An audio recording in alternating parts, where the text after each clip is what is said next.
थी, मेरे पास रहने को जगह नहीं थी। मैं एयरपोर्ट पे पहुंच गया, मुझे एड्रेस नहीं मालूम था। मैं मुंबई में पहली बार आया था और कुंदन, बकुल, अजीज़, हिज होल फैमिली, सईद, सब बच्चे, हारून, राहिला, निर्मला, उन्होंने मुझे अपना घर दिया। पहले ऑफिस में रखा। बड़ी प्रॉब्लम होती थी क्योंकि ऑफिस ये लोग 9 बजे सुबह खोल देते थे, तो ये आके उठा देते थे मुझको, लेकिन चाय के साथ और गुजराती फूड के साथ। So I lived in the office in Bandra. Then मैं जब मेरी शादी हो गई तो घर नहीं था, तो अजीज़ मिर्ज़ा ने मुझे अपना घर दिया। फिर उनको घर की तकलीफ़ थी तो वो वहाँ पे रहने लगे। मैं ये बातें सिर्फ इसलिए बताना चाहता हूँ कि ये मेरे फिल्म मेकर्स नहीं हैं, ये मेरे लाइफ मेकर्स हैं। मैं यहाँ पर होता ही नहीं। उठ जा अपनी राख से, तू उड़ जा अब तलाश में, परवाज़ एक परवाने की, आसमां भी सर उठाएगा, आएगा। Hi everyone, this is Sahil and welcome to Sahilarious YouTube channel। आज हम शाहरुख खान की लाइफ स्टोरी पे रिएक्शन करने वाले हैं। बहुत सैड स्टोरी है। उसके पास मतलब कि घर नहीं था, पैसे नहीं थे। उसने कैसे अपनी ज़िंदगी की सख्त लम्हात जो है ना वो बयान कर रहे हैं। तो आइए देखते हैं। जिस तरह टाइटल से पता चलता है कि कितने मुश्किलात से जो है ना वो गुजरे हुए हैं। Let's start. So I just like to talk about 3-4 minutes because all this is very nice, but I'm extremely emotional about, and I don't get the opportunity to meet my friends, my mentors, my directors, my family, because we are all busy. We all get a little selfish also. We all run after the things that we want to, and sometimes is दौड़ में, इस होड़ में बहुत सारी चीज़ें हैं जो मिलती नहीं है या मिलने का वक्त नहीं मिलता है। सो मैं थोड़ा सा बताऊंगा कि जब मैं मुंबई आया तो 2-4 लोग जो यहाँ पर हैं उनके बारे में। आई रिमेंबर मैं जब पहली बार टेलीविज़न में काम करने आया तो अजीज़, कुंदन और सईद, इसका रोगोपैक उनकी कंपनी थी। मेरे पास रहने को जगह नहीं थी। मैं एयरपोर्ट पे पहुँच गया, मुझे एड्रेस नहीं मालूम था। मैं मुंबई में पहली बार आया था और कुंदन, बकुल, अजीज़, हिज होल फैमिली, सईद, सब बच्चे, हारून, राहिला, निर्मला, उन्होंने मुझे अपना घर दिया। पहले ऑफिस में रखा। बड़ी प्रॉब्लम होती थी क्योंकि ऑफिस ये लोग 9 बजे सुबह खोल देते थे, तो ये आके उठा देते थे मुझको, लेकिन चाय के साथ और गुजराती फूड के साथ। So I lived in the office in Bandra. Then मैं जब मेरी शादी हो गई तो घर नहीं था, तो अजीज़ मिर्ज़ा ने मुझे अपना घर दिया। फिर उनको घर की तकलीफ़ थी तो वो वहाँ पे रहने लगे। मैं ये बातें सिर्फ इसलिए बताना चाहता हूँ कि ये मेरे फिल्म मेकर्स नहीं हैं, ये मेरे लाइफ मेकर्स हैं। मैं यहाँ पर होता ही नहीं। और मैं ये इनकी तारीफ़ के लिए नहीं कर रहा हूँ, ये मैं सेल्फिशली अपने लिए कह रहा हूँ क्योंकि I need to say this, I need to somehow express this because there are not very many people who understand and know this part of me. Because every time I go anywhere, it's all about Shahrukh Khan, Shahrukh Khan, Shahrukh Khan, the big superstar. But it's not all about me at all, ever. And then there was a time, अजीज़ को वो घर वापस चाहिए था। मुझे किराए का घर लेना पड़ा, मेरे पास पैसे नहीं थे। So I remember Rajiv called me and gave me money for my kiraya of my house. And these are small instances which I'm telling you because it made me feel कि मैं मुंबई में मूवी स्टार बन सकता हूँ। एक बड़ी famous line है जो मेरी दोस्त अनुपमा ने शायद अपनी किताब में भी लिखी कि मैं एक दिन मुंबई को ओन करूँगा। वो हिम्मत कहने की या सोचने की इसलिए थी क्योंकि इन सब की बैकिंग थी। मेरे को पता नहीं था। I remember Rajiv father said that तुम शादी करने वाले हो, शादीशुदा हीरो तो चलता नहीं है। And somehow Rajiv realized that this is maybe I don't understand this, and अब तो शादी हो रही थी, अब क्या करेंगे? So he landed up for my wedding very sweetly. I remember Abbas Mastan coming and wanting me to do this film, and I finished the film and I got the Best Actor award. I think my first one for a film as a Best Actor award, and not for debut or anything. And I went to their house to meet them. And I had never understood, and I'm sorry I'm talking personal, Abbas Mastan bhai, the hardships they lived in, but made these beautiful films, and never made me realize that I had become a star, and the director was still to make it there. So they were the ones who made the greatest film of my career, perhaps Bazigar.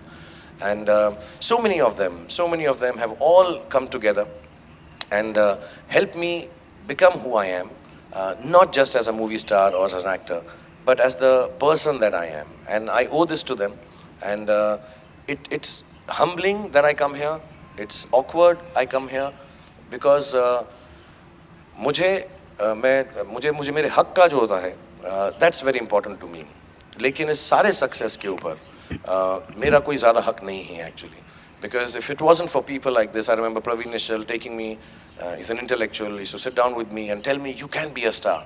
So all these things, and I'm not mentioning lots of people, I'm sorry, each one of them in the formative years of my life, whether it's Anadi, Karan, Yash Chopra ji, Mani Ratnam sir, Hema ji, I remember I think Rajiv will also remember this incident, एक दिन किसी interview में एक headline आ गई, I think Stardust magazine थी, and उसमें headline आ गई कि Hema Malini does not know how to direct.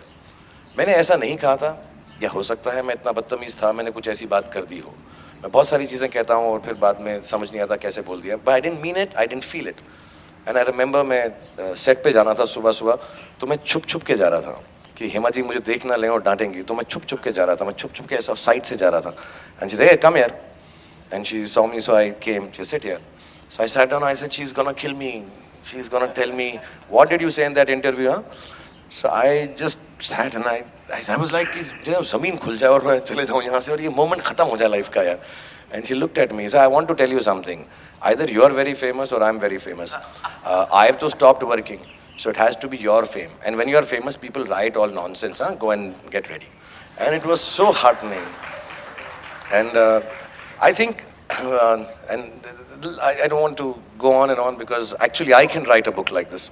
But I think one man that we need to mention, and the only man from the non-film industry, the television industry that I've included and we have included in the book is Colonel Kapoor. Oh yeah, of course. I mean, of course, if it wasn't for him, I would not have even thought that I can act on screen. और उनके साथ का भी अजीब सा एक किस्सा था. हम उनके जो सन इन लॉ थे, वो हमारे लिए किराए का घर ढूंढ रहे थे दिल्ली में. एंड जब हमारी माँ ने घर देखा तो उन्होंने कहा कि मेरा बेटा नहीं है, वो देख ले तो हम कंफर्म कर लेंगे. My father expired, we needed a small house. So he said, कहाँ है आपका बेटा, इसे एक्टिंग करने गया है. तो उन्होंने कहा कि मेरे जो फादर इन लॉ सीरियल बना रहे हैं, तो उनको कहो वहाँ पे आके एक्टिंग कर लें. सो आई वेंट देयर एंड मैंने ऑडिशन किया और कर्नल कपूर साहब ने मुझको जो रोल दिया था बड़ा स्वीट सा था. पूरे फौजी सीरियल के अंदर मेरा रोल था कि मैं कुछ गलती करता हूँ तो मुझको जो कर्नल थे वो बोलते हैं, जो कर्नल थे उस वक्त, कि जाओ और उस पेड़ पर गिन कर आओ कितने कौवे हैं. तो मैं भाग के जाता हूँ और मैं कहता हूँ 4 कौवे हैं. ठीक है जवान, अब सावधान. और मेरा पूरा सीरियल में ये रोल था. तो मुझको बड़ा अजीब लगा यार, और मेरे को लगा यार ये मैं कैसे आके अपने घर वालों को बताऊंगा कि मैं कौवे गिनने का रोल कर रहा हूँ और यही रोल है मेरा. एंड मेरी बहुत चीज़ें लक की वजह से भी हुई हैं, तो मैं उनको भी बहुत श्रेय देना चाहूँगा. तो मैं जब वापस आया, उनके बेटे जो थे लीड रोल कर रहे थे अभिमन्यु राय का, बट वो कैमरा भी कर रहे थे, सिनेमाटोग्राफी भी कर रहे थे. एंड सडनली ही डिसाइडेड मुझसे दोनों काम नहीं होंगे. सो कर्नल कपूर को कोई और एक्टर नहीं मिला, तो उन्होंने कहा कि ठीक है, you are the one who can do it, come on, bloody good, jolly good. So I became Abhimanyu Rai overnight, and I did that, and it was one of the nicest. Again, like a family, he treated me and loved me a lot, and all of them have loved me like family. So I want to thank them all, and I want to say this, and I'm not saying it with false humility or modesty. I genuinely feel maybe the goodness I still have at the age of 51 is a carryover from what I've learned from all these wonderful men and women in my life. And when I say women, I want to take this opportunity to thank all the actresses who have worked with me, because I could not dance, I could not romance. There are instances when I'm doing a duet with a girl and they are the ones who are twirling me, it's not me twirling them. And they're all so beautiful that it was very easy to love them back and say the lines I've said which I didn't even believe in. And if it wasn't for these really strong, really fantastic, really more hard-working women than all the men in the film industry, and I'll say this unquantifiably, I don't think I would be this romantic star who spreads his arms and girls come running to him. And I want to genuinely thank them, because I've learned a lot and I love them to death, and all my life I'll respect and love them. And I'd hope my children grow up with their children. And it's like when I came from Delhi, I had no family, I had nobody. And I tell this to everyone, that I have an extended family in all the filmmakers, all these leading ladies, all the producers, some other friends that I have made along the way in the film industry. If it wasn't for them, I genuinely would not be celebrating 25 years of my life here. So I thank you, and I'm extremely, extremely grateful that you made my life what it is. Thank you very much. Mumbai का हर एक लड़का, हर एक लड़की इसका दीवाना है, इसको देखता है, इसके फ़ैन है. A success story behind a some struggle. अगर आपको ये वीडियो अच्छी लगी तो इस वीडियो को लाइक ज़रूर कीजिएगा. आप हमें सोशल मीडिया पे भी फॉलो कर सकते हैं साहिलियरस 1 के नाम से. मिलते हैं नेक्स्ट वीडियो में, तब तक के लिए गुड बाय.